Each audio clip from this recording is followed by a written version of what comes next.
Sir यही वो जगह है सर। वंदना यहीं पे थी जब मरीसा ने उसे फोन किया सर। ये तो काफी सुनसान जगह है, यहाँ पे ट्रैफिक जाम होना तो बहुत मुश्किल है। ये वंदना झूठ बोल रही थी मरीसा से। इतनी सुनसान जगह में ये चाय वाला चाय किसके लिए बना रहा होगा? सर शायद इसे कुछ मालूम होगा।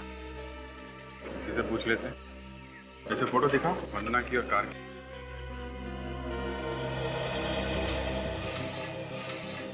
वही सब सुनो, आप देर रात तक यहाँ रहते हो या जल्दी चले जाते हो? मैं 10-11 बजे तक चला जाता हूँ। ठीक है, जरा इस फोटो को ध्यान से देखिए।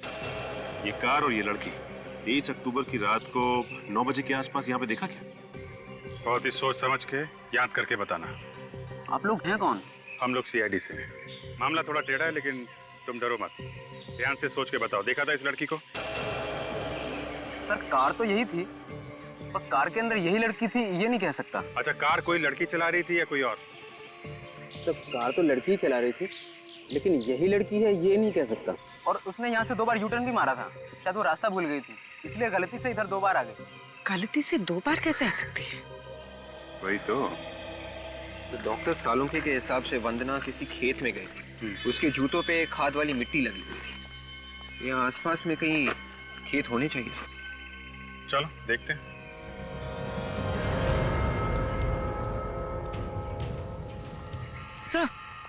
सर ये रहा पनवेल का माइलस्टोन। वो लड़की यहीं कहीं खड़ी होगी, इसी रोड पर। इसका मतलब वो लड़की सर किसी का इंतजार कर रही थी यहाँ पे खड़ी होकर, तभी तो उसने लिफ्ट के लिए मना कर दिया जब वंदना ने लिफ्ट ऑफर की। वो सामने खेत है ना, हो सकता है वंदना के जूतों पे मिट्टी किसी खेत से आई है। चल के देखते हैं जरा।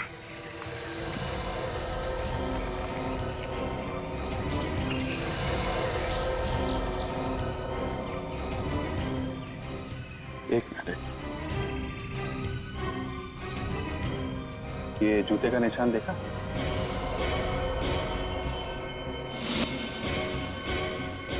ऐसा लगता है जैसे वंदना के जूते के निशान है। सर वंदना के साथ कोई और भी था, ये देखिए सर। ये दूसरा कौन है जो इसके साथ यहाँ पर आ गया? निशान जा कहाँ रहे हैं?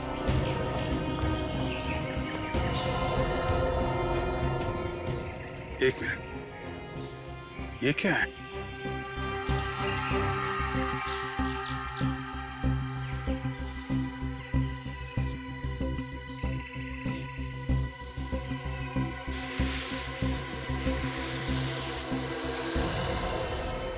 फावड़ा?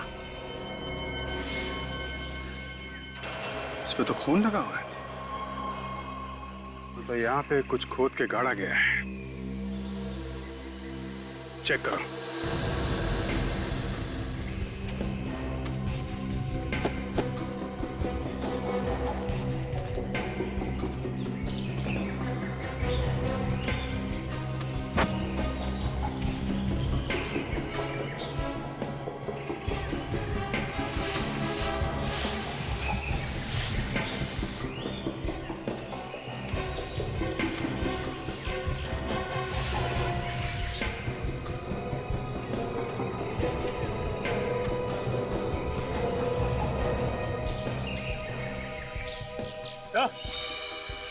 हाँ सचिन,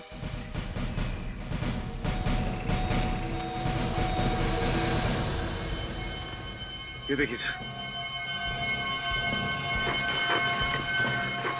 हाँ मिट्टी बिल्कुल ताजी है। एक काम करो, खोदने का सामान लाओ, खोदो इसे।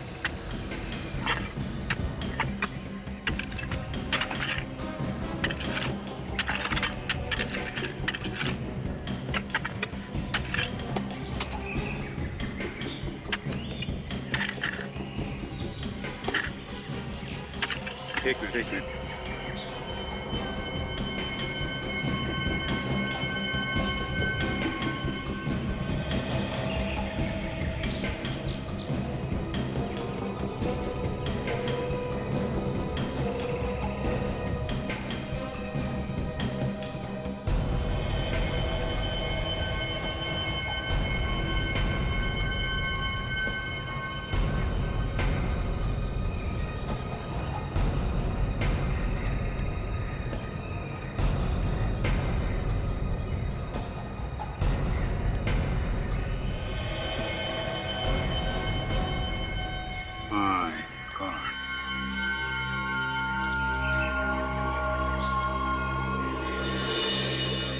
इसने तो दुल्हन के कपड़े पहने हुए हैं। मतलब दुल्हन का खून हुआ है।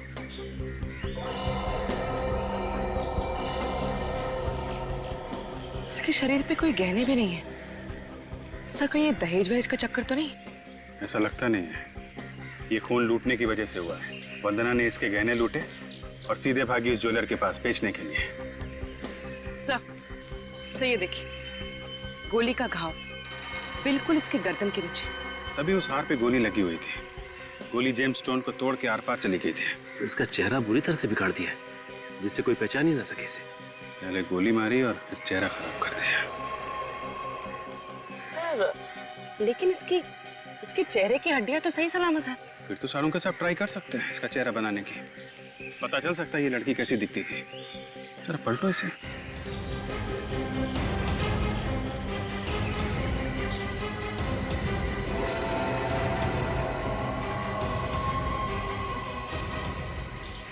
ये देखिए सर, गन पड़ी है। फायर हुआ है इससे।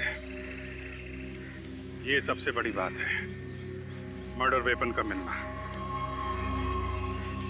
इस पे नंबर भी है।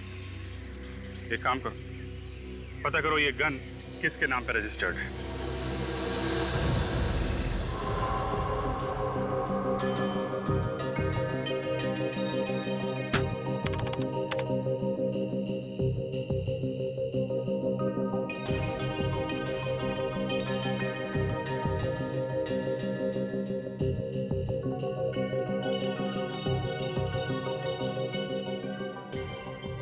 जरा इसके माथे की चौड़ाई बताना। सर माथे की चौड़ाई 2 इंच। 2 इंच। दया, अच्छा हुआ बॉस, इसके चेहरे की कोई हड्डी नहीं टूटी। अगर हड्डी टूट जाती तो चेहरा बनाना बड़ा मुश्किल होता। उन्होंने इस लड़की की शक्ल खराब की है ताकि कोई इसे पहचान न सके। शायद जल्दी जल्दी में उसे मौका नहीं मिला होगा कुछ और करने का। सर? हाँ पारेगा। सर, इस डीएनए रिपोर्ट से ये पता चला है कि उस नेकलेस पे जो खून लगा हुआ था वो इसी लड़की का है। सिकल सेल एनीमिया भी है इसके खून में? जी। सर ये लड़की उस सुनसान रास्ते में क्या कर रही होगी? ये लड़की उस सुनसान रास्ते पे शायद किसी का इंतजार कर रही होगी। शायद इसे कोई मिलने को आने वाला होगा। और तब ये वंदना वहां पे पहुंची और इसने उसके सारे गहने लूट लिए। सर पर इन दोनों को मारा किसने होगा? निखिल, सीआईडी में काम करते हो ना? हाँ? अरे तो यार फिर अपने दिमाग पर जोर डालो, सोचो कुछ। ऐसे हवा में जवाब नहीं मिल जाते यार। दया। हाँ सर। इधर आओ, चेहरा बन गया। ये देखो बॉस, ऐसी दिखती है ये लड़की। सर ये फोटोग्राफ हम न्यूज चैनल पे दे दें? नहीं पूर्वी, न्यूज चैनल या अखबार में फोटो देने से खूनी होशियार हो जाएगा।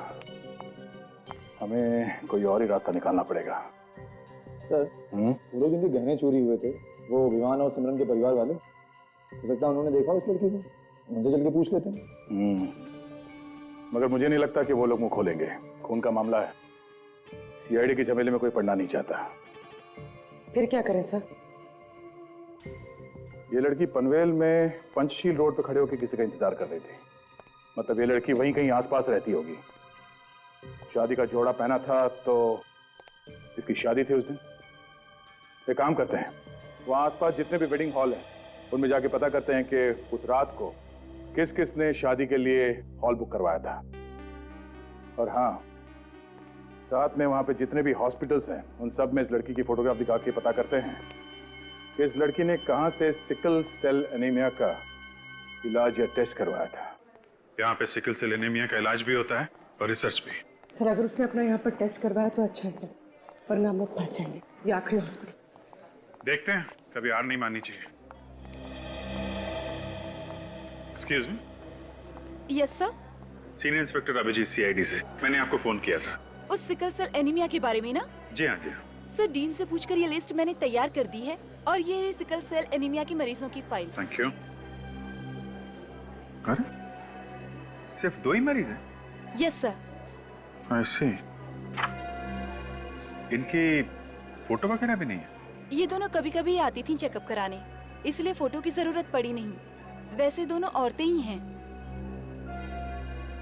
उन दोनों औरतों में से एक ये भी थी? ऐसा तो कुछ याद नहीं आ रहा है सर, मैंने कुछ दिनों पहले ही ज्वाइन किया है। अच्छा अच्छा, ये कौन से डॉक्टर इनका इलाज कर रहे थे? डॉक्टर सोहन। मिल सकते हैं हम लोग? जी सर।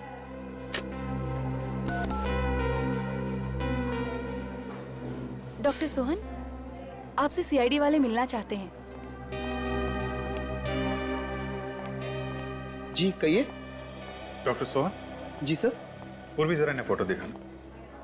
आप इस लड़की को पहचानते हैं? ईशा सर, ये तो ईशा है। ईशा? क्यों, क्या हुआ सर? एक्चुअली ईशा का खून हो गया है। क्या खून? जी हाँ। अच्छा आप एक बात बताइए कि ईशा का नाम इस पेशेंट्स की लिस्ट में क्यों नहीं? सर वो यहाँ पर डॉक्टर थी। डॉक्टर थी हैं? हाँ सर, वो यहाँ पर विजिटिंग डॉक्टर थी। इन्हें सिकल सेल एनीमिया था। वैसे बहुत खुश मिजाज थी। जल्दी उनकी शादी भी होने वाली थी। तो आप गए थे शादी में? जी नहीं सर, उन्होंने किसी को नहीं बुलाया था। इनके घर में कोई है जिनसे हम लोग मिल सकें? उनका कोई भी नहीं था, उनके माँ बाप भी नहीं थे, इसलिए वो कुछ परेशान भी थी। क्या परेशानी थी? ईशा जिस लड़के से प्यार करती थी वो लड़का किसी और लड़की से प्यार करता था। मना करता था शादी करने के लिए, मगर एक दिन ईशा ने मुझे आकर बताया कि वो लड़का तैयार हो गया शादी करने के लिए। आपने देखा उस लड़के को जिससे ईशा की शादी होने वाली थी? हाँ सर, देखा है। पहचान लेंगे आप? हाँ सर, देखूंगा तो पहचान लूंगा।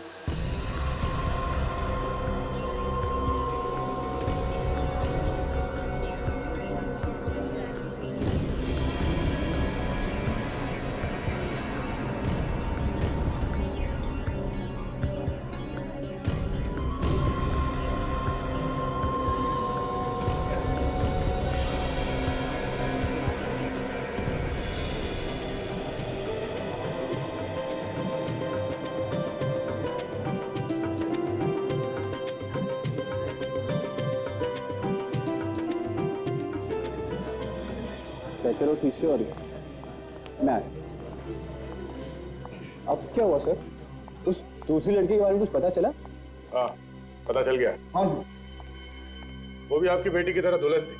आप लोग उसे जानते हैं या नहीं ये तो नहीं मालूम, मगर हमें ये मालूम पड़ा है कि जिस हथियार से उसे मारा गया है वो इसी घर से गया है। हथियार हमारे घर से गया था? जी हाँ, खून आपके परिवार में से किसी ने किया है। जिस गन से उस लड़की का खून किया गया है वो अखिलेश के नाम पे है। मेरा? ये है वो गन। इसी गन से उस लड़की को मारा गया है, ईशा को। हाँ? इस गन को तो पहचानते हैं ना मिस्टर अखिलेश? जी। देखिए सर, हम किसी ईशा विशा को नहीं जानते और हम ये भी नहीं जानते कि ये गन वहां तक कैसे पहुंचे। इनफैक्ट 20 अक्टूबर को सर ये गन हमारे घर से चोरी हो गई थी। अच्छा, उस दिन जब हम आए थे तो गहने चोरी होने का बहाना और अब गन चोरी होने का बहाना। ये बात आपने हमें पहले क्यों नहीं बताई? देखिए उस दिन खून की बात सुन के हम कुछ डर गए थे, इसलिए आपसे नहीं कह सके, लेकिन एफआईआर लिखवाई थी हमने गन चोरी होने की। आप पता कर सकते हैं। यह भी तो हो सकता है मिस्टर अखिलेश कि आपने खुद खून किया और उसके बाद ये गन आपने वहां पे छुपा दी और फिर आके एफआईआर लिखवा दी कि गन चोरी हो गई। ये झूठ है सर। मैं उस दिन WT होटल गया था रिसेप्शन की बुकिंग करवाने के लिए। आप चाहें तो होटल वालों से पूछ सकते हैं। वो तो हम पता कर ही लेंगे। ये है वो लड़की जिसका खून हुआ है। ईशा नाम है इसका। इस लड़की के खून के बारे में किसी को कुछ मालूम है तो भलाई इसी में है कि अभी बता दो। देखिए सर, हम किसी ईशा को नहीं जानते सर। मनलोक हॉस्पिटल में डॉक्टर थी ये। सोच लो, थोड़ा और वक्त देता हूं मैं। वैसे सच्चाई के बारे में तो हम पता लगा ही लेंगे। नहीं सर, हम नहीं जानते। रेडी? बुलाओ, इन्हें आईना दिखाओ।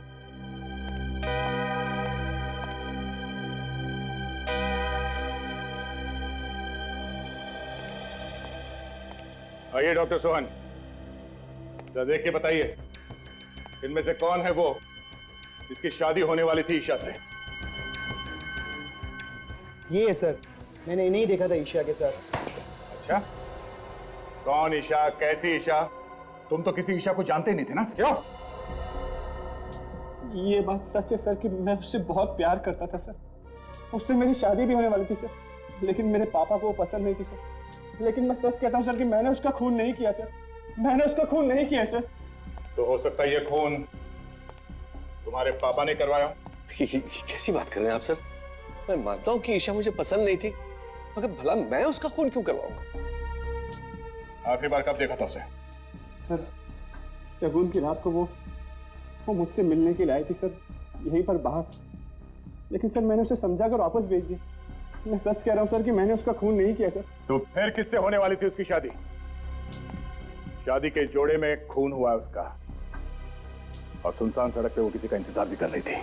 चोरी के गहने उनके हैं, जिस गन से खून हुआ वो गन उनकी है, तो खून भी उनमें से ही किसी ने किया होगा ना। हाँ सर, लेकिन अखिलेश और विवान को तो गिरफ्तार नहीं किया जा सकता ना सर, क्योंकि वो दोनों तो होटल में शादी की बुकिंग करने गए थे जिस वक्त खून हुआ। सर उसके खिलाफ कोई सबूत नहीं हमारे पास। एक सबूत है खूनी तक पहुंचने के लिए। क्या सबूत है सर? ईशा की लाश। लेकिन सर ईशा की लाश से ये कैसे पता चलेगा कि खूनी कौन है? सचिन, जब हमें ईशा की लाश मिली थी तो उसने दुल्हन के कपड़े पहने हुए थे, और डॉक्टर सोहन ने भी बताया कि ईशा ने अपनी शादी में किसी को भी नहीं बुलाया था। हाँ सर, सीधे साधे तरीके से शादी करने वाली थी। हाँ, 23 अक्टूबर की रात को दुल्हन के कपड़े पहने हुए ईशा शादी करने के लिए बाहर निकली होगी, तो वहीं आसपास के किसी मंदिर में शादी करने का इरादा होगा उसका। हाँ सर, बिना तामझाम के तो शादी मंदिर में हो सकती है। पनवेल में जितने भी मंदिर हैं वहां ईशा की फोटो दिखाओ, पता करो पंचशील रोड पे किसका इंतजार कर रही थी वो।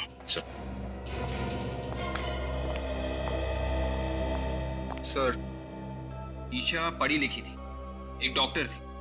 अगर वो मंदिर में शादी करने वाली थी तो उसने कोर्ट में भी शादी रजिस्टर करने के लिए एप्लीकेशन दी होगी। जरूर दी होगी, पता करो कोर्ट में भी।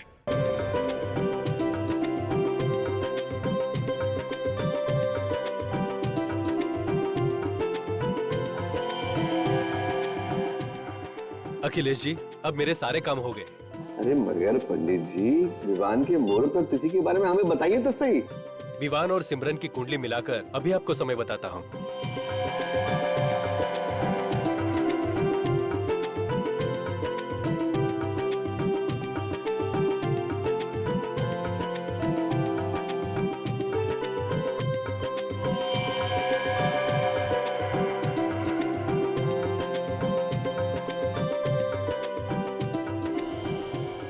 अखिलेश जी, 28 अक्टूबर शुभ मुहूर्त निकला है। वाह क्या बात है।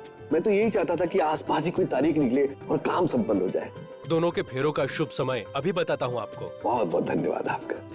डैड एक्सक्यूज मी प्लीज, एक मिनट, मेरा बहुत अर्जेंट कॉल आ रहा है। मैं अभी आया डैड, प्लीज। बेटा तुम्हारा ही तो। डैड एक मिनट प्लीज, डैड मैं अभी आया।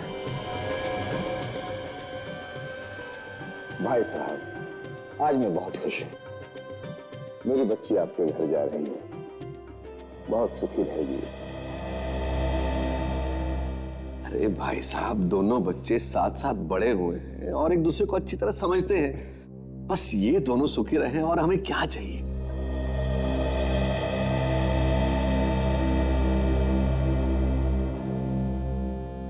ये विवान कहाँ चला गया? हेलो, मैं तुमसे मिलने आई हूँ, यहीं पर हूँ। क्या? मैंने तुम्हें मना किया था ना यहाँ पे नहीं आना। तुम्हारी जरूरत कैसे यहाँ पे आने की? अब तुम बाहर आते हो या मैं अंदर आऊँ? तुम वहीं पे रुको, समझी? मैं अभी आया वहाँ पे।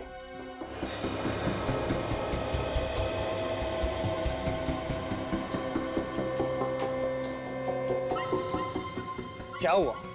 क्यों आई हो यहाँ पे? तुम्हारा दिमाग खराब हो गया? मैंने तुम्हें मना किया था ना यहाँ पे मत आना। अगर मेरे डैड ने हम दोनों को यहाँ पे देख लिया ना तो मार देंगे हम दोनों को, समझी तुम? चिल्लाओ मत, वरना अभी अंदर जाकर सबको बता दूंगी कि तुम्हारी असलियत क्या है।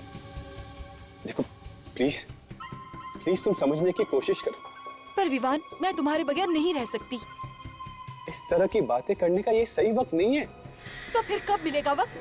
जब तुम किसी और से शादी कर लोगे?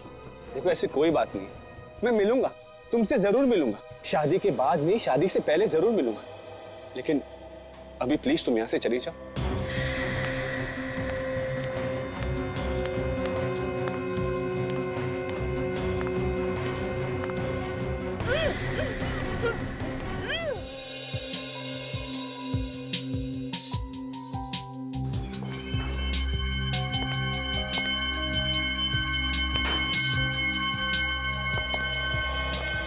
एक्सक्यूज मी, मुझे ये ज्वेलरी बेचनी है। मेरे पास ज्यादा वक्त नहीं है, जल्दी से देखो और बताओ कितना दोगे।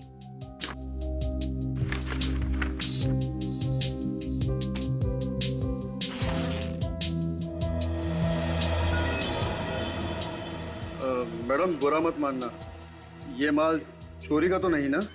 क्या तुम्हें मैं चोर लगती हूँ? नहीं नहीं मैडम, पूछना पड़ता है। अरे वाह, इतनी सारी ज्वेलरी और बनावट भी पुराने जमाने की मालूम होती है। ये बताओ पैसे कितने दोगे? मैडम माल परखने के बाद ही बता पाएंगे ना। कितना वक्त लगेगा चेक करने में? कम से कम 4-5 घंटे तो लगेंगे ही। आप एक काम कीजिए, आप इसे यहीं छोड़ दीजिए। अगर आप लोगों ने कुछ गड़बड़ कर दी तो? मैडम भीमलाल का मार्केट में नाम है, लोग मिसालें देते हैं हमारी। ठीक है, आप मुझे ज्वेलरी की रिसिप्ट बनाकर दे दीजिए। ठीक है, अपना नाम बताइए। वंदना। Telephone number? 100-9668926।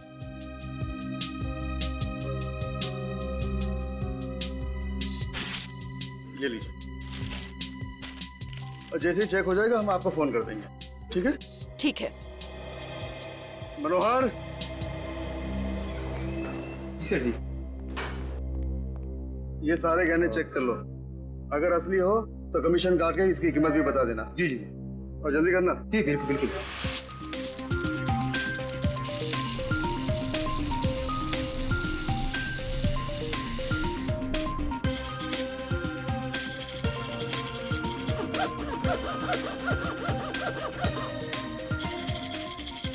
काफी भारी गहने लग रहे हैं।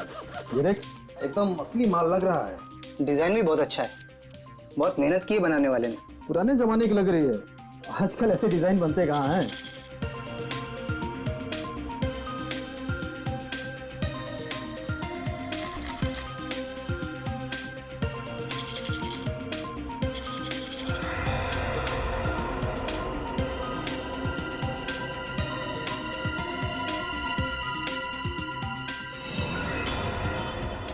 चेन भी अजीब तरीके से गायब है, बीच में से टूटा हुआ है।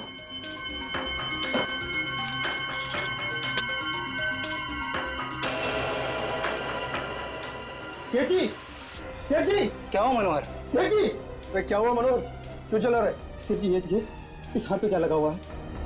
यहाँ।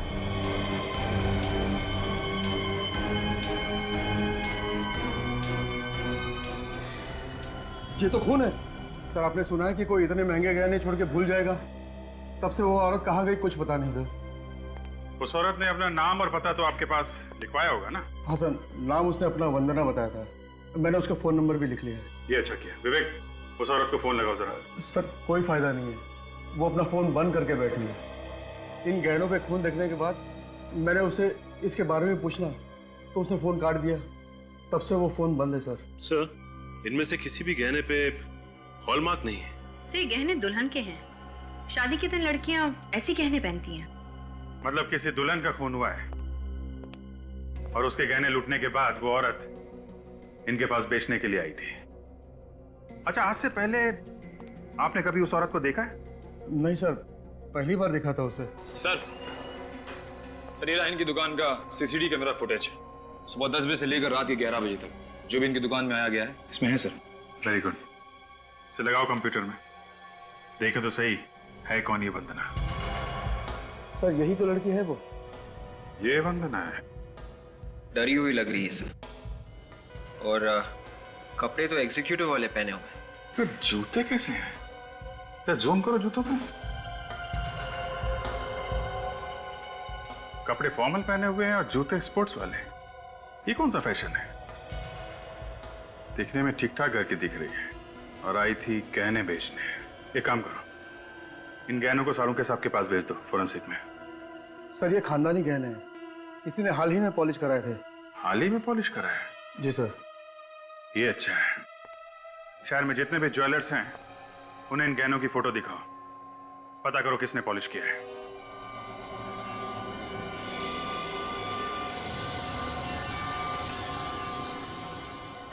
फोन करके ज्वेलरी तो लूटी लूटी, उसके बाद फौरन ये ज्वेलरी बेचने की कोशिश की। हाँ दया, बस गोली मारकर खून किया गया। गोली मार के खून किया गया? ये कैसे पता चला? ये नेकलेस देख रही हो?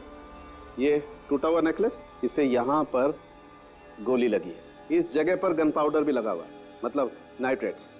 डॉक्टर साहब, इस नेकलेस पे खून भी तो लगा हुआ था, उसके बारे में कुछ पता चला? हाँ सर, वो खून एक लड़की का है और उसकी उम्र 20 से 30 साल के बीच की है। उसकी डीएनए रिपोर्ट भी आ गई हमारे पास। सर, जिस लड़की का खून हुआ है उसने गहने लूटे हैं या पहने हुए थे? भाई ये कहना बहुत मुश्किल है कि ये खून उस लड़की का है जिसने गहने लूटे थे या उस लड़की का है जिसने गहने पहने थे। फिर से कंफ्यूजन। लेकिन एक बात बता सकता हूँ बस। सीधी सीधी बात बताना डॉक्टर साहब। सीधी बात ये है, ये खून 10 से 12 घंटे पहले का है। और 4-5 घंटे पहले ये वंदना ज्वेलरी बेचने गई थी। सर, तो ये काम वंदना का है। और सर, डीएनए रिपोर्ट में सबसे बड़ी बात ये पता चली हमें कि जिसका भी खून है उसमें बीमारी का एक लक्षण है। कैसी बीमारी? Sickle cell anaemia. लक्षण है तो बीमारी भी जरूर होगी। जरूरी नहीं, कई बार लक्षण होते हैं, बीमारी नहीं होती। डॉक्टर साहब, ऐसे तो बहुत लोग होंगे। सर, सर यही हो सज्जन है, इन्होंने पिछले हफ्ते ये ज्वेलरी पॉलिश किया था। जरा ये ज्वेलरी देखिए। जी। क्या ये वही ज्वेलरी? हाँ सर, ये वही ज्वेलरी है जो मैंने पॉलिश की थी। मालिक कौन है? नाम मालूम है उसका? माय गॉड, दरवाजा तो पहले से खुला है। वंदना, उसकी गाड़ी तो पार्किंग लॉट में खड़ी, दरवाजा खुला छोड़ के ये वंदना कहाँ चली गई? खूनी है सर, जल्दी जल्दी में दरवाजा खुला छोड़ के भाग गई होगी। सारा का सारा घर तहस नहस है। आखिर यह हुआ क्या होगा? सर घर की हालत देख के लगता है कि लूटपाट हुई है। खूनी के घर पे लूटपाट? एक काम करो, देखो अंदर भी यही हाल है क्या?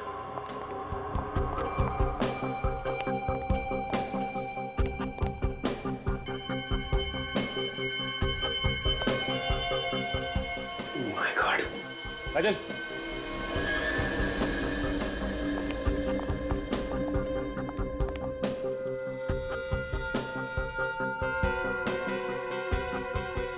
खूनी को जब तक विश्वास नहीं हुआ कि पूरी तरह से मर चुकी है, वो वार करता ही चला गया।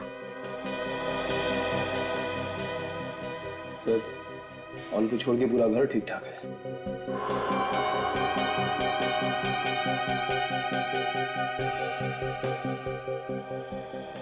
इसका मतलब ये खून लूट की वजह से नहीं हुआ है।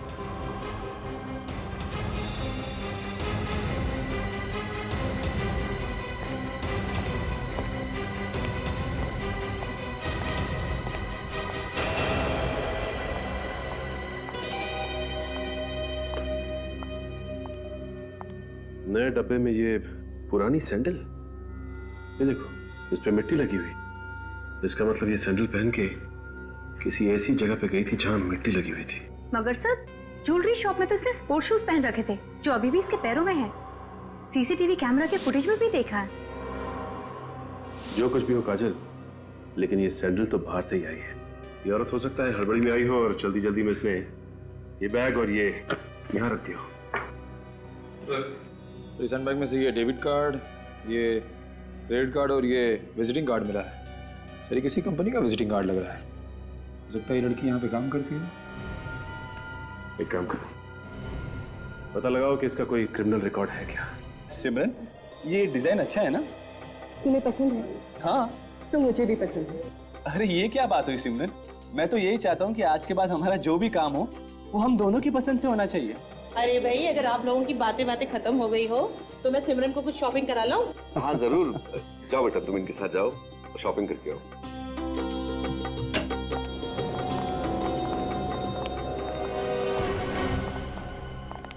सज्जन जी, आप यहाँ कैसे?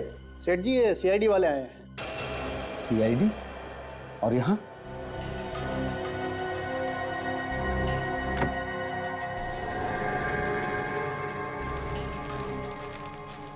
क्या हुआ सर?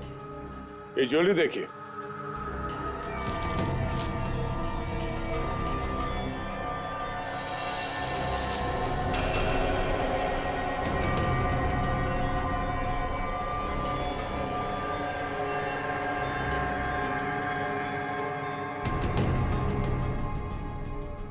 आप लोग इस ज्वेलरी को पहचानते हैं?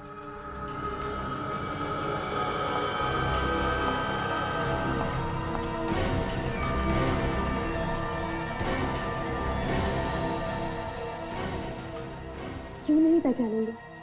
ये हमारे खानदानी गहने हैं। डैडी ने इसे सज्जन जी के यहाँ पर पॉलिश करवाने दिए थे। ओह, तो आप सिमरन हैं? हाँ। मगर ये गहने आप लोगों को कहाँ मिले? ये तो चोरी हो गए थे। चोरी हो गए थे? कब? 2 दिन पहले, जिस दिन शादी की तारीख पक्की हुई थी। हमने पुलिस में कंप्लेंट भी लिखवाई थी, मगर कुछ हुआ नहीं। इन गहनों की वजह से 2 खून हो गए। खून? 2 खून? ध्यान से देखो इस लड़की को। ये लड़की इन गहनों को लेके ज्वेलरी शॉप में गई थी बेचने के लिए, मगर इसका किसी ने खून कर दिया है।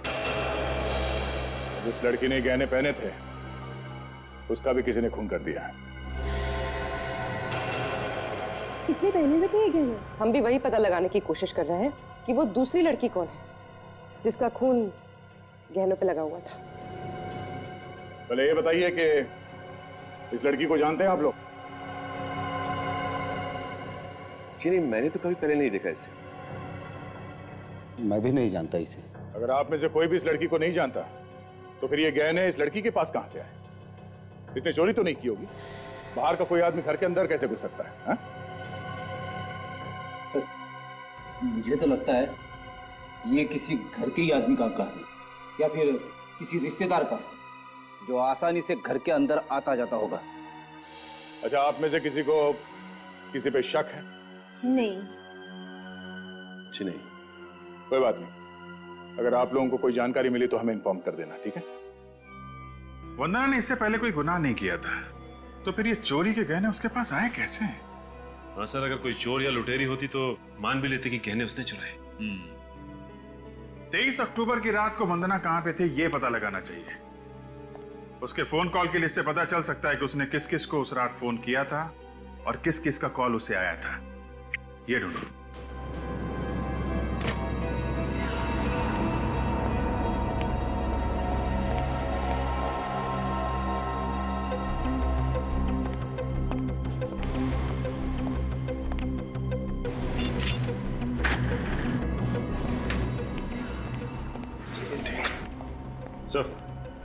सर 23 अक्टूबर की रात को लगभग 9 बजे के आसपास इस नंबर से 6 बार फोन किया गया वंदना को। सर पता किया किसका नंबर है?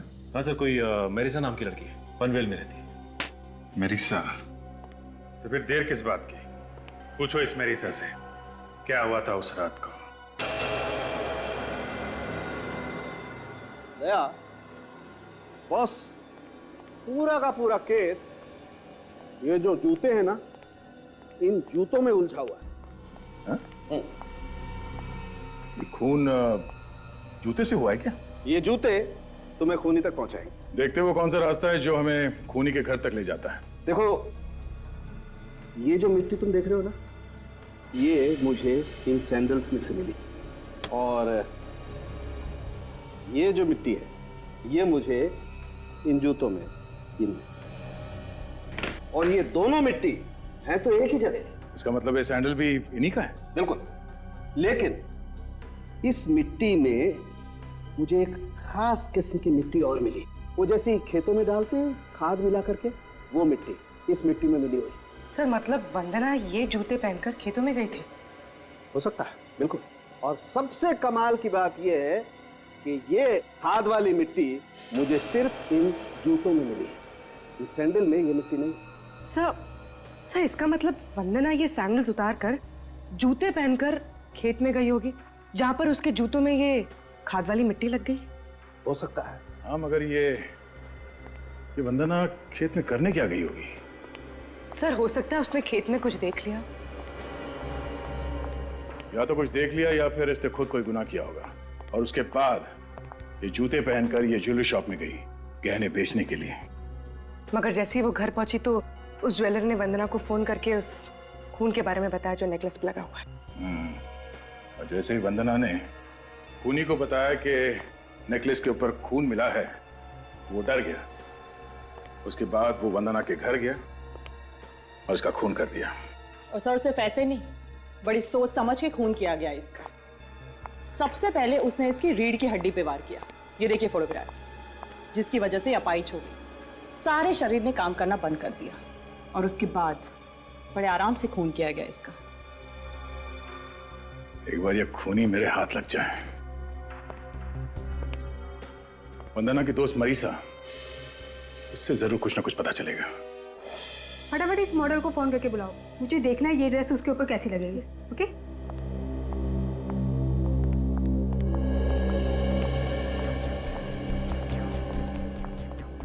मिस मैरिसा जी? ये 017985430 ये आपका ही नंबर है? लेकिन आप लोग कौन? हम लोग सीआईडी से वंदना के खून के बारे में कुछ पूछताछ करने आए हैं। क्या वंदना का खून हो गया? जी हाँ। हमें 2 दिन पहले तो मेरी उससे बात हुई थी। 2 दिन पहले उसका खून हुआ है और उस वक्त आपने उसे 6 बार फोन किया और वो भी 1.5 घंटे के अंदर। हाँ किया तो। और जब ये फोन आपने किए वंदना उस वक्त पनवेल में थी। अब ये बताने का कष्ट करेंगे कि आप कहाँ थी उस वक्त? मैं अपने फार्म हाउस वाले बंगले में थी जो पनवेल में है। उस दिन मेरा बर्थडे था और मैंने उसको बुलाया था पार्टी के लिए, लेकिन वो वहाँ पहुंची ही नहीं। लेकिन उसके मोबाइल की लोकेशन तो बता रही थी कि वो पनवेल में। सर वो पंचशील रोड पे थी जो पनवेल में है। वो लेट हो रही थी इसलिए मैं बार बार उसको फोन कर रही थी। फिर पहले तो वो बोली कि यहाँ बहुत तेज बारिश हो रही है। आगे से रहती। सर वो अपनी कार से आ रही थी। उस दिन उसे एक लड़की बारिश में भीगती हुई मिली। वो उसको लिफ्ट देना चाहती थी लेकिन उस लड़की ने लिफ्ट लेने से मना कर दिया। सर ये सारी बातें उसने फोन पे बताई तुम्हें? जी सर। इसके अलावा कुछ बताया कि उसका नाम क्या था या दिखने में कैसी थी? उसने नाम तो नहीं बताया। फिर आधे घंटे बाद मैंने ही उसे खुद फोन किया। सर फिर क्या बोली वो? बोली कि यहाँ बहुत ट्रैफिक जाम है, वो घर वापस जा रही है। सर उस रोड पे तो ट्रैफिक होता ही नहीं है, फिर वो किस ट्रैफिक जाम में अटक गई थी? सर मुझे भी लगा कि वो पता नहीं क्यों आना ही नहीं चाहती है। फिर मैंने ज्यादा जोर भी नहीं दिया उसको। वो पार्टी में जाने वाली थी मगर उसने पहन रखे थे स्पोर्ट्स वाले जूते। वो किसी ज्वेलरी शॉप में चली गई सोने के गहने बेचने के लिए। मुझे कुछ समझ में नहीं आ रहा है। स्पोर्ट्स शूज तो हमेशा उसकी कार में रहते थे जिम वगैरह जाने के लिए। सर कहीं ऐसा तो नहीं कि वंदना ने उसी लड़की से ज्वेलरी छीनी होगी जो उसे पंचशील रोड पर मिली थी? हो सकता है काजल। एक काम करते हैं, इस पंचशील रोड पे चलते हैं, वहीं से कुछ ना कुछ पता चलेगा।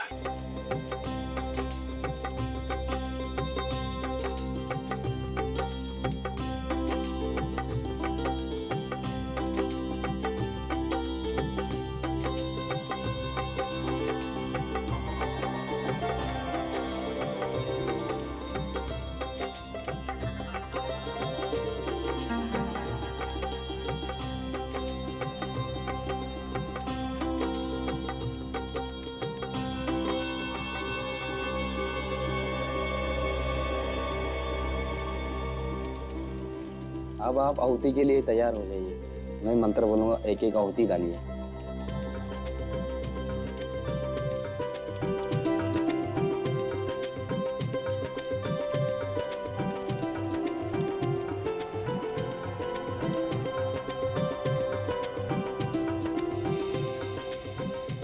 अब आप दोनों फेरों के लिए खड़े हो जाइए।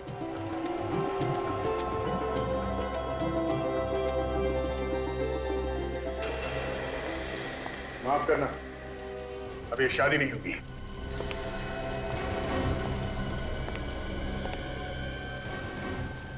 ये क्या कर रहे हैं आप? मेरी बेटी की शादी क्यों रोक रहे हैं? पहले घर से गहने चोरी हुए और फिर गन चोरी हो गए और फिर तुम विवान, तुमने शादी करने से मना कर दिया और फिर अचानक 72 घंटे बाद तुम ईशा से शादी करने के लिए राजी हो गए। सर ये आपसे किसने कह दिया कि मैं उससे शादी करने वाला हूँ? एक बार मैंने उसे शादी के लिए मना कर दी, फिर तो सर मैं उससे मिला तक नहीं। फिर वो पनवेल वाले सुनसान रास्ते पे तुम्हारा इंतजार क्यों कर रही थी? सर मुझे कुछ नहीं मालूम। सर हमें मालूम है, तुम्हारे मना करने के बाद किसी ने ईशा से यह कह दिया कि तुम शादी करने के लिए तैयार हो और शादी की तैयारी करें। तो बेचारी ईशा इतना खुश हो गई, उसके बाद वो जाके पनवेल के मंदिर में 23 अक्टूबर के लिए शादी की बुकिंग भी करा दी और उसने कोर्ट में शादी के लिए नोटिस भी दे दिया। इतना सब कुछ हो गया, मुझे वाकई में कुछ पता नहीं सर। और मंदिर के पंडित ने हमें बताया कि ईशा के साथ वहाँ कोई और भी था। कौन था सर वो? वही खूनी है और इस शादी के एप्लीकेशन में गवाह के तौर पे उसी का नाम है। जरा आप खुद देख लीजिए।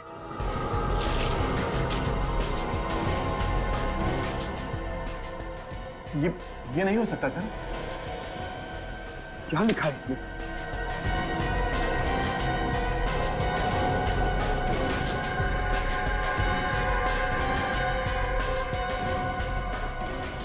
नहीं, ये झूठ है।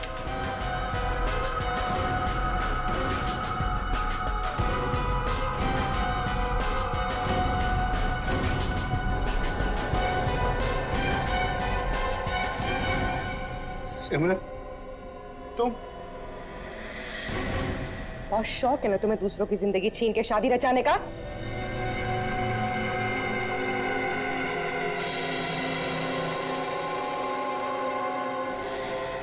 सिमरन! क्या कर रही हो तुम ये? हाँ, मैं नहीं खूंगी। जो भी मुझे विवान से शादी करने से रोकेगा ना, मैं उसका यही हाल करूंगी। सबको मारूंगी मैं। बेवकूफी मत करो, छोड़ दो पूर्वी को। नहीं छोड़ूंगी मैं। पागल हो गई तुम? हाँ, पागल हो गई हूँ मैं। देखो, देखो मुझे जाने दो, वरना मैं खुद को मार दूंगी। हाँ, खुद को मार दूंगी मैं।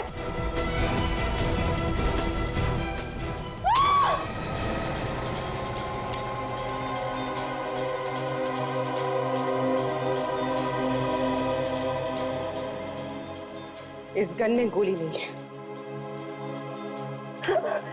मेरे हाथ की गोली खा।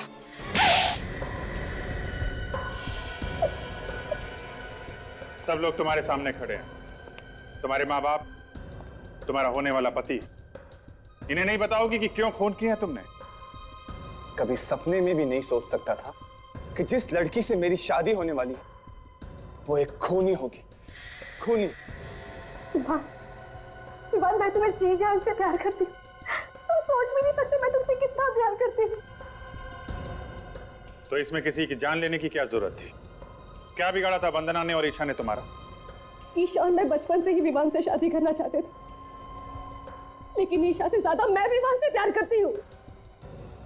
लेकिन विवान ईशा से ज्यादा प्यार करता था, लेकिन अपने पिता से डरता है, इसलिए इनके प्रेशर की वजह से वो तुमसे शादी कर रहा था। हाँ, शगुन भरी रात को मैंने ईशा और विवान को मिलते हुए देखा। दोनों शादी को लेकर बहुत लड़ाई कर रहे थे। और तुम्हें लगा कि कहीं विवान तुम्हें छोड़कर ईशा के पास न चला जाए, है ना? हाँ, झगड़े के बाद विवान ईशा को छोड़कर वहां से चला गया। फिर मैं ईशा को एक कोने में ले गई और उसकी और विवान की शादी कराने का भरोसा दिलाया। और वो शादी वाले गहने उसे दे दिए ताकि उसे पूरा विश्वास हो जाए। और मैंने मंदिर में जाके उसके साथ शादी की बुकिंग कराई। अच्छा अच्छा अच्छा, तो 23 अक्टूबर की रात शादी के जोड़े में सज धज के ईशा तुम्हारा इंतजार कर रही थी पनवेल वाले रास्ते पे। लेकिन बेचारी को क्या पता, वो अपनी मौत का इंतजार कर रही थी। बेचारी सोचती रह गई कि सिमरन विवान को लेकर आएगी। सब कुछ प्लान के हिसाब से चल रहा था, मगर पता नहीं कहां से वो वंदना वहां पर आ गई और उसने मुझे ईशा का खून करते हुए देख लिया। तो इसीलिए वो खानदानी गहने तुमने उसे देकर उसका मुंह बंद कर दिया। वो पागल वो गहने लेके फौरन बेचने के लिए भागी। वो ज्वेलर ने उस पर खून लगा दे दिया। तो तुमने वंदना का भी खून कर दिया। क्या करती है? वाह, क्या प्यार है। अपना प्यार पाने के लिए खून कर दिया तुमने, और उसे छुपाने के लिए एक और खून। दो खून किए तुमने, तुम्हें तो शायद फांसी ही होगी।